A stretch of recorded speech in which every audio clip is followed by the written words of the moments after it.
Now that the legislature has moved in very positive fashion, court has resumed its full-time operation. We will reschedule, or in fact we have rescheduled for the first 2 weeks in August the courts which were canceled for the first 2 weeks in June. And we are in full swing at the present time. There is no curtailment of any activity. These measures, however, do not carry us past the first day of October. Unless we generate sufficient revenues with the new system before the first day of October, we will find ourselves in a second financial crisis.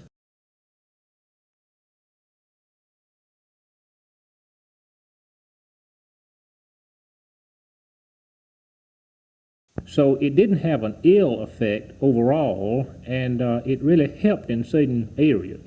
And I'm very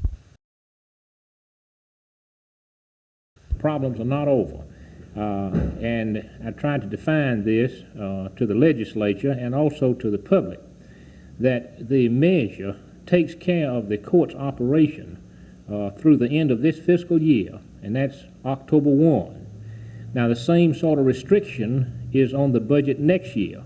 So we've got to address ourselves to that problem and really focus attention on the fact that in October of this year, county employees who worked in the courts will become state employees, and that will cost a lot more money, not money from the state, but merely a transfer from the county to the state.